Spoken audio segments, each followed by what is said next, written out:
Cancha Universal.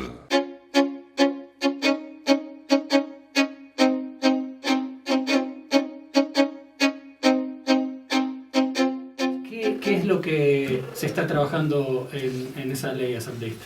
Entre los países de la comunidad suramericana no tengamos un visado, que nos podamos movilizar simplemente con la cédula, pero de ahí con el resto de países que sí se cumpla con una serie de requisitos, justamente la visa, tener un estatus, una calidad migratoria, y en caso de que ese permiso en el país, que se dice que solamente puede ser hasta 90 días, tienes que renovar ese permiso máximo por 90 días más. Y si bien es cierto, un extranjero al ingresar al país de acuerdo a nuestra Constitución y de acuerdo a lo que establecemos también en el proyecto de ley, se indica que tiene los mismos derechos que un ecuatoriano, pero asimismo son los mismos derechos, pero también las mismas obligaciones.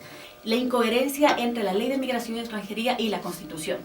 Porque en el caso que pasó con la expulsión de ciudadanos cubanos, de 121 personas de nacionalidad cubana, es que los jueces no pudieron saber tampoco qué aplicar, si la Constitución o la ley. Finalmente se aplicó la ley, donde se establece además que las órdenes de deportación deberían ser elevadas a consulta del Ministerio del Interior, que fue lo que pasó, y por eso fueron expulsadas colectivamente 122 personas. Un número muy grande de la población que estaba concentrada en el arbolito eran personas que tenían un estatus regular. O sea, no eran personas que estaban en situación de irregularidad migratoria. Personas con matrimonio, con hijos, con nacionales ecuatorianos que se encontraban en este lugar. O sea, estamos hablando de personas, por ejemplo, que llevaban más de 4 años en Ecuador. Pareciera que eran personas que llegaron, que todavía no habían ni siquiera desempacado sus pertenencias y que todos se querían ir a Estados Unidos en situación irregular, ¿no? Lo que en la práctica estamos haciendo es cuestionando ni siquiera la libre movilidad, es el libre ingreso.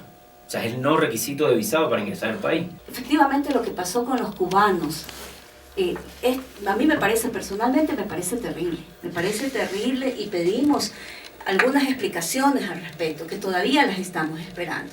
Pero también no podemos negar que tenemos aquí una ley que no está actualizada. Si bien es cierto, la norma jerárquica es la Constitución, pero ¿cómo articulamos y cómo normamos ese principio que establece nuestra Constitución?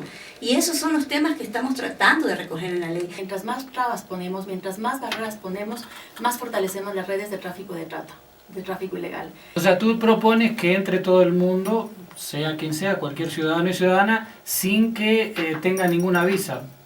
O sea, entre al país y diga, y le den la visa que, bueno, la ciudad universal es interpretable para muchos, pero en todo caso lo que tú propones es eso, ¿no? No, digo, yo solo te pregunto, eso es lo que estás proponiendo. No, lo que yo digo es que mientras más barreras se ponen, mientras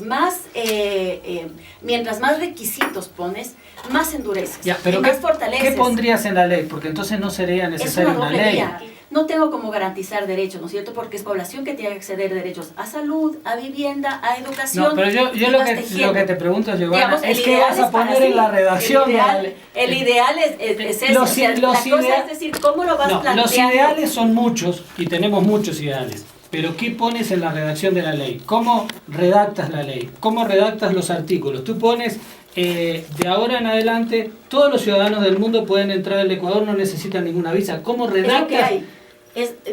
¿Cómo redactas el artículo? Yo lo que te pregunto es cómo redactas los artículos. ¿Qué vamos a hacer? ¿Vamos a dejar que la gente entre? No, cuidado. No estoy haciendo juicios de valor. Porque además, es que está. Creo que no es juicio de valor. Yo lo que digo es que en una ley, tú tienes que poner cosas o no poner cosas. ¿Qué pones y qué no pones? Eso es lo que estoy preguntando. Lo que digo es que es que esa es una interrogante que existe. En Ecuador hay más población estadounidense o española que cubana o haitiana. Más de la mitad o cerca de la mitad de la población extranjera que hay en el país es población colombiana. ¿Sí? Población de muchos años. Exactamente. Por eso es que me preocupa también las preguntas que a veces nos planteamos frente a el tema de la libre movilidad con horror, hay que decirlo así, por lo que esto significa y lo que puede producir. ¿Qué pasa con la población migrante que no existe como sujeto de derecho en el país? Esa es otra pregunta y que hace que asumamos la cuestión, por ejemplo, de los límites temporales desde otro punto de vista.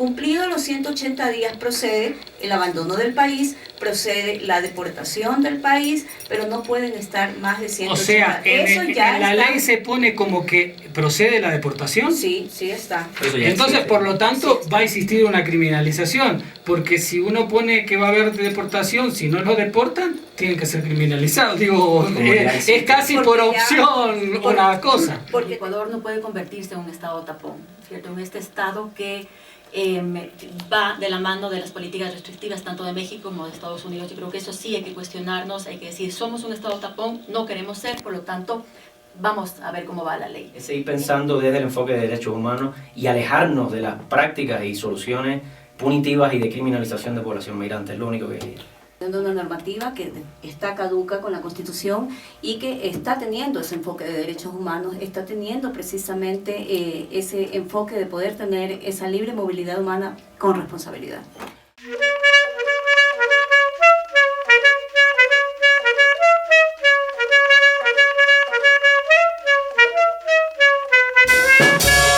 Pichincha Universal.